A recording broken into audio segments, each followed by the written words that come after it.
Hi, Karen. Nice to see you. I'm Nicole from Ignite Visibility. This is Karen, and today we'll be jumping a little bit more into women in marketing. Karen, if you would love to tell us a little bit about how you got your journey started in marketing. Yeah. Hi, Nicole. Thanks for having me with you today. I started in the world of SEO or organic search. And so I started in an agency here in Bend, Oregon, where I live today. It was somewhat of a startup at the time. So it was a really fun environment. We had a relatively small team, and it was just a really fun place to sort of emerge in this new and exciting space of organic search or search engine optimization.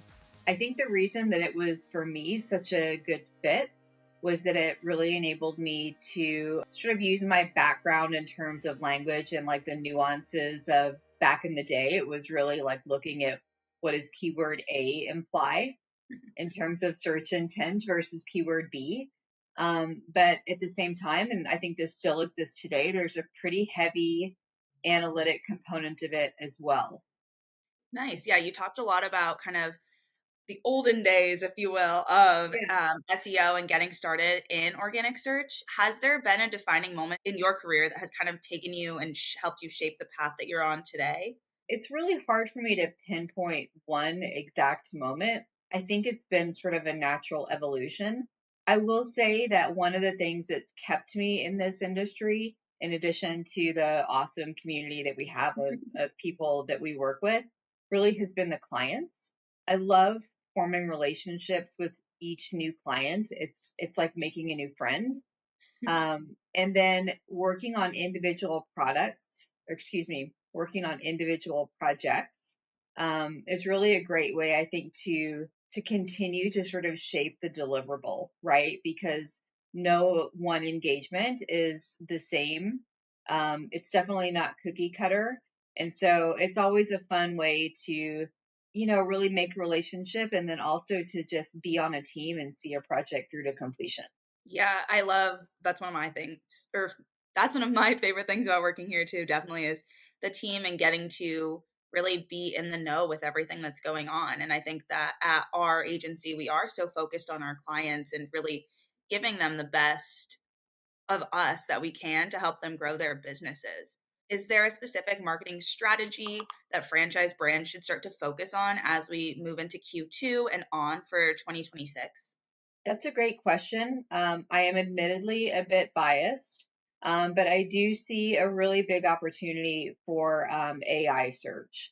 AI search, I think, is at a point now where it's really gained enough credibility and traction that most clients are no longer seeing it as optional. For me, helping clients understand how they're perceived online, but not only how they're perceived, but also how we can put a plan in place to make sure that they're showing up for the right reasons and that they're part of those conversations that are driving leads and conversions. I think that would be my recommendation for things to focus on in the near term. Yeah, for everyone who doesn't know, Karen is our VP of AI SEO. So she's got a first hand in all things AI SEO and really helping develop different strategies and inside looks for each of our clients. Karen's also been a rock star, kind of leading and spearheading this initiative at our company. Karen, what's been your favorite part so far about helping us develop our AI SEO forward mentality here? That's a really good question. I think my favorite moments are really helping the team understand how we're different, how our offering is different. One thing that I think Ignite does really well is to make sure that whatever products and services we deliver, that we are really tailoring it for the franchise space. One of my favorite things is really having the team participate in shaping what that end product looks like. I've gotten some great feedback from our sales team. They let me know sort of what are our different clients asking for, what are the things that are most important.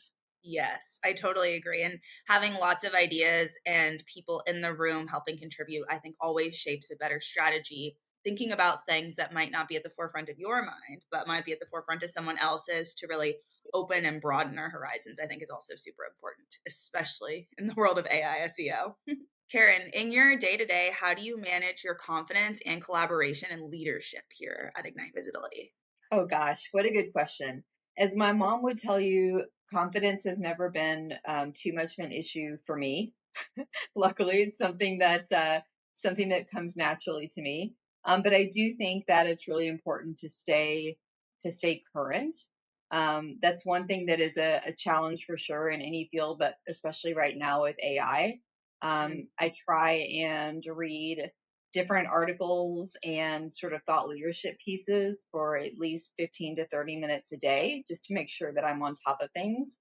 I think that's really important in any role. And then in terms of collaboration, I think that for me, one of the things that I'm always reminding myself of is just the importance of a schedule. Having those recurring touch points with not only direct reports, but also with a larger team, I think is one of those things that if we didn't schedule it, it can easily fall off the radar as we're all working on different things and getting pulled in different directions.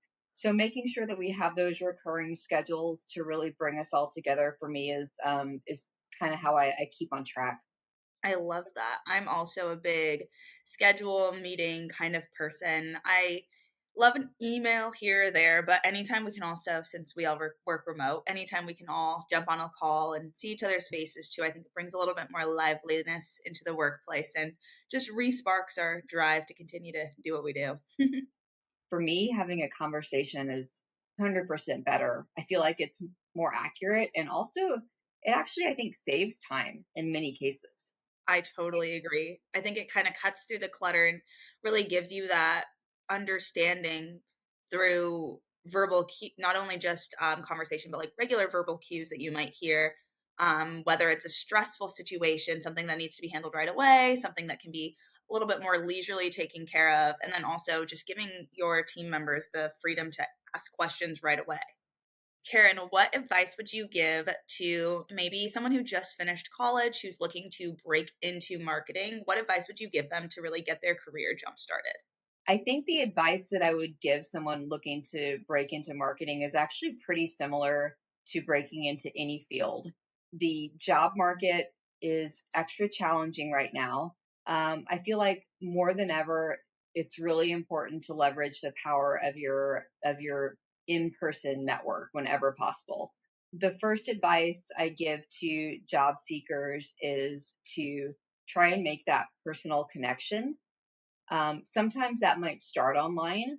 So, for example, if you have a Facebook connection that maybe you've never met in person, but maybe you've shared some social media exchanges with, definitely reach out to that person personally. Just let them know that you're interested.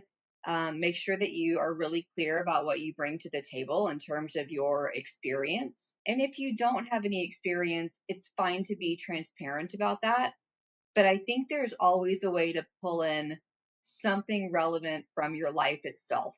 The other thing I would say is that when you're reaching out and making these connections, maybe it isn't all about promoting yourself, right? I mean, that is one part of it, but I think it's also really cool just to be interested in what someone else is doing, right? So sometimes setting up informational interviews and having a conversation with someone and asking them questions. I feel like very, very similar, honestly.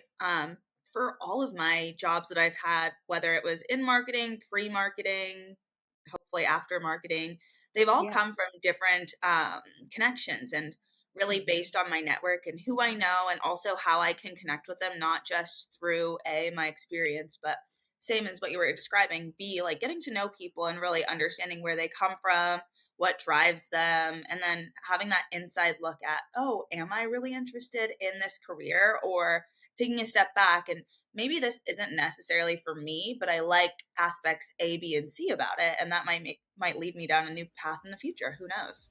Well, Karen, it's been so nice talking with you. Is there any last final piece of advice you'd love to give to our viewers, maybe women who are trying to break into the industry, women who have been in the industry for a long time who are maybe looking for something to spark their drive? I think really, as each year ticks by, to me, the most important thing is just to try and have fun every day, make the best of what you're doing, and really enjoy the ride. Enjoy your coworkers. Life is a journey. Totally agree. Every single day looking for one fun thing that might happen at work, maybe make one new connection, chat with one new coworker. Well, thanks so much, Karen, for taking some time out of your day to talk, and we'll see you soon. Thank you, Nicole. Appreciate it.